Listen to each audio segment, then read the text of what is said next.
और welcome to casual study squad. आज हम लोग करने वाले हैं क्लास 7th कम्युनिकेटिव इंग्लिश का चैप्टर नंबर 12 द ट्विंस। आप लोगों ने ट्विंस के बारे में तो सुना ही होगा, जुड़वा। ये एक पोएम है और ये काफ़ी अच्छी पोएम है। मतलब आपको सुन के बहुत हंसी आने वाली है। वैसे रियलिस्टिक वे में तो बेस नहीं है, बट काफ़ी अच्छी पोएम है। This is a humorous poem based on the unintended confusion of the identities of twin brothers. तो एक ह्यूमरस यानी जिसमें बहुत हंसी आने वाली कोई पोएम है जिसमें अनइंटेंटेड मतलब कभी ना ख़त्म होने वाला कन्फ्यूजन ऑफ द आइडेंटिटीज़ यानी पहचान ऑफ ट्विन ब्रदर्स कुछ दो जुड़वा भाइयों के बीच का confusion. Get it? Inform and feature, face and limb. तो इनफॉर्म एंड फीचर यानी शक्ल में और सूरत में, फेस एंड लिम्ब यानी हाथ पैर में भी। आई ग्रू सो लाइक माई ब्रदर। तो एक बच्चा जो है वो ये सोचता है कि शक्ल सूरत में तो मैं एकदम मेरे भाई जैसा ही बड़ा हुआ हूँ। That folks got taking me for him and each for one other. यानी मतलब लोग ना उनको सेम समझते थे। It puzzles to all our kith and kin. Puzzle यानी सोच में डाल देता था सारे हमारे किथ एंड किन। किथ एंड किन का मतलब होता है रिलेटिव्स।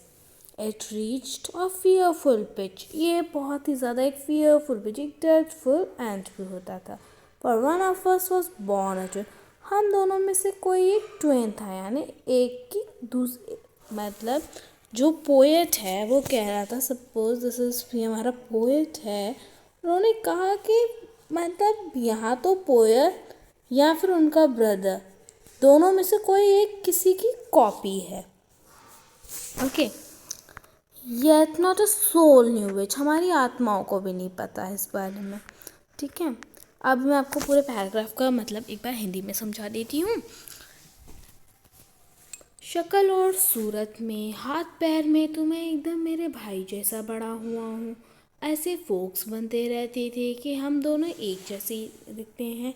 हमारे सारे रिलेटिव्स, हमारे सारे रिश्तेदार कंफ्यूज हो जाते थे और इससे काफ़ी नुकसान भी होते थे।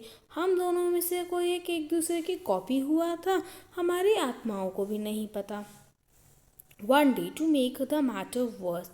एक दिन मतलब बात तो बिगड़ी हुई थी, उसको और ख़राब करने के लिए हमारे नेम्स जो थे वो फिक्स होने वाले थे कि नामकरण टाइप्स जो होता है। As we were being washed by nurse, हमें जब नर्स वॉश कर रही थी, वी गॉट कम्प्लीटली मिक्सड। हम मिक्स हो गए। मतलब जब नर्स बेबीज़ को लेके गई, वो वॉश कर रही थी तो वो दोनों मिक्स हो गए। एंड दस यू सी बाय फेट सिक्वी, यानी अब आप देख सकते हैं किस फेट यानी किस्मत, डिक्री यानी धोखा, किस्मत का धोखा है, किस्मत की चाल, लाइक दैट। और रादर नर्स स्विम या नर्स की चाहत, विम या हो सकता है वो ऐसा कुछ चाहती है। My brother John got Christian me and I got Christian him. यानी जो पोएट हैं वो क्रिश्चियन थे। क्रिश्चियन में क्या होता है, नर्स या नो चर्च जाके वो क्रिश्चियन बनते हैं, मतलब उनका नेम फिक्स होता है और क्रिश्चियन हो जाते हैं। तो उनके कहने का मतलब है कि उनके जो ब्रदर जॉन हैं, उन्होंने मतलब जो पोएट है उसका नाम जॉन होना चाहिए था, और जो उनका ब्रदर है उसका नाम जो नाम पोएट का है वो उसके ब्रदर का होना चाहिए था।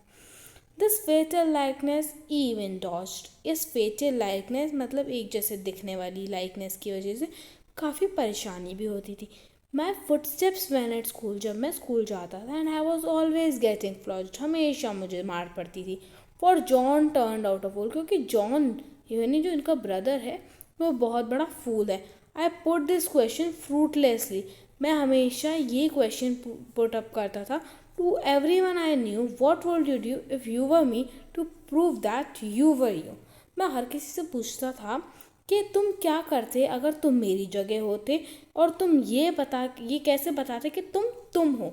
मतलब अब सेम दिखते थे, तो जैसे जॉन ने कोई गड़बड़ करी होगी और हमें जॉन को पनिश करना है, तो टीचर्स क्या समझते थे कि भाई यही जॉन है, और फिर वो इसको बीट डालते थे। Our close resemblance turn the tide. अब हमारे इस पास मतलब सेम जैसे दिखने का एक टाइड हो गया था ऑफ माई डोमेस्टिक लाइफ। अब ये बात तो ज़िंदगी में भी आने लगी थी।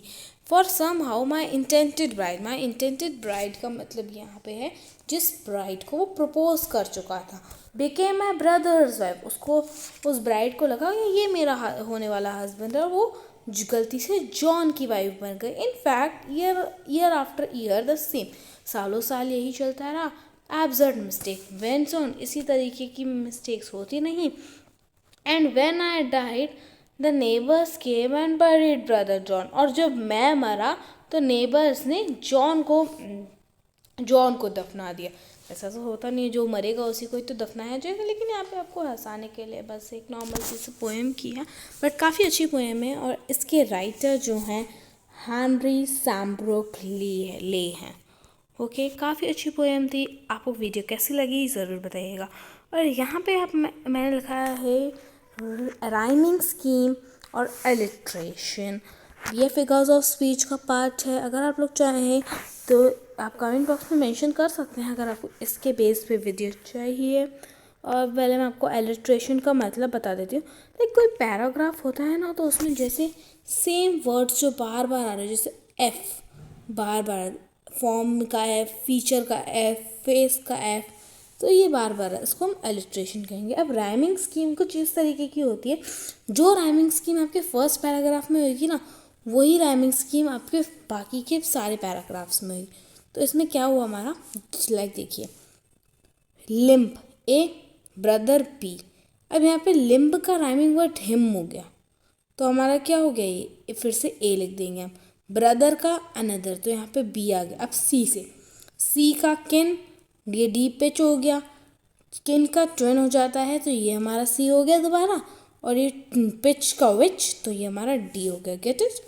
तो सिंपल ही होता है, वैसे इतना कुछ होता नहीं है, लेकिन अगर आप चाहें तो आपको वीडियो मिल सकती है।